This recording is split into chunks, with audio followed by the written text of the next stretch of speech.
Alhamdulillahi hamdan katsiran tayyiban mubarakan fi kama yuhibbuna rabbuna wa yarda. Asyhadu an la ilaha illallah wahdahu la syarikalah wa asyhadu anna Muhammadan abduhu wa rasuluhu alladzi la nabiyya ba'da amma ba'du. Kita lanjutkan pembacaan Taisir Karimir Rahman fi Tafsir Kalamil Manan yang ditulis oleh Syekh Abdurrahman bin Nasir As-Sa'di. Masuk pada tafsir surat An-Nisa, surat yang ke-4, ayat yang ke-34. A'udzubillahi minasyaitonirrajim. Ar-rijalu qawwamuna 'alan nisa'i bima faddalallahu ba'dahum 'ala ba'din wa bima anfaqu min amwalihim. Fassolihatu qanitatun hafidatun lil ghaibi bima hafidallah wallati takhafuna nusuzahunna fa'iluhunna wahjuruhunna fil madaji wadribuhun fa in ata'nakum fala tabghu 'alaihinna sabila innallaha kana 'aliyyan kabira. Kaum laki-laki itu adalah pemimpin bagi kaum wanita karena Allah telah melebihkan sebagian mereka laki-laki atas sebagian yang lain wanita, dan karena mereka laki-laki telah menafkahkan sebagian dari harta mereka. Sebab itu maka wanita yang soleh ialah yang taat kepada Allah lagi memelihara diri ketika suaminya tidak ada, karena Allah telah memelihara mereka. Wanita-wanita yang kamu khawatirkan khususnya, maka nasihatilah mereka dan pisahkanlah mereka di tempat tidur mereka, dan pukullah mereka. Kemudian jika mereka menaatimu, maka janganlah kamu mencari-cari jalan untuk menyusahkannya. Sesungguhnya Allah Maha Tinggi lagi Maha Besar. Tafsir ayat, Allah Subhanahu wa Ta'ala mengabarkan bahwasanya ar-rijalu qawwamuna 'alan nisa'i, kaum laki-laki itu adalah pemimpin bagi kaum wanita, maksudnya dengan cara mengharuskan mereka untuk menunaikan hak-hak Allah Subhanahu wa Ta'ala berupa pengalihan akan kewajiban-kewajiban darinya dan melarang mereka dari berbuat kerusakan.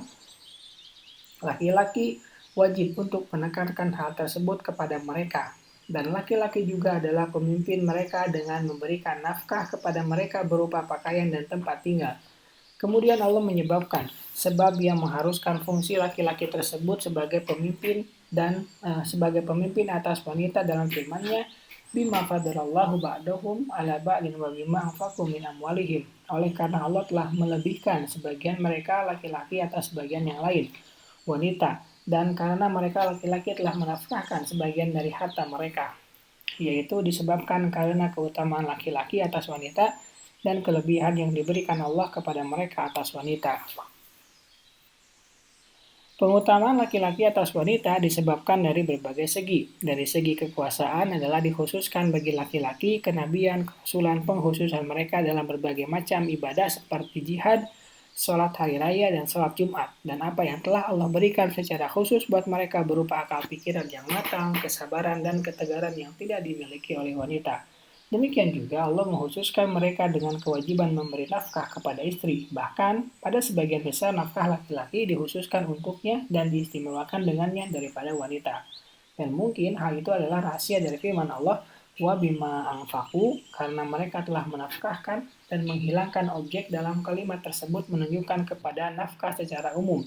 Maka dapat diketahui dari itu semua bahwa laki-laki itu adalah seperti wali dan tuan bagi istrinya, sedang istrinya itu adalah sebagai pendamping, tawanan, dan pelayan. Maka tugas laki-laki adalah menunaikan apa yang telah Allah perintahkan untuk dilindungi, dan tugas wanita adalah melakukan ketaatan kepada Robnya dan ketaatan kepada suaminya.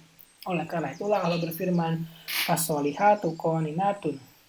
Sebab itu maka wanita yang soleh ialah yang taat, yaitu ia taat kepada Allah Subhanahu wa Ta'ala, hafidatun lil ghaib, lagi memelihara diri ketika suaminya tidak ada, yaitu ia taat kepada suaminya hingga saat suami sedang tidak ada, dengan menjaga dirinya untuk suaminya dan juga hartanya. Yang demikian itu dengan penjagaan Allah bagi mereka dan bimbingannya terhadap mereka, dan bukannya dari diri mereka sendiri. Karena sesungguhnya nafsu itu selalu memerintahkan kepada kejahatan. Akan tetapi barang siapa yang bertawakal kepada Allah, niscaya cukuplah baginya hal itu dari perkara yang merisaukannya berupa perkara dunia maupun agamanya. Kemudian Allah berfirman, wallati takhafuna nusuzahunna, wanita-wanita yang kamu khawatirkan khususnya, yaitu tindakan tidak taat mereka kepada para suami mereka berupa kedurhakaan terhadap suami baik dengan perkataan maupun perbuatan, maka sang suami boleh menghukumnya dengan yang paling mudah lalu yang mudah. Faiduhunna, maka nasihatilah mereka, yaitu dengan menjelaskan kepada mereka tentang hukum-hukum Allah dalam perkara ketaatan dan kedurhakaan kepada suami, mengajurkannya untuk taat dan mengancamnya dari berbuat durhaka.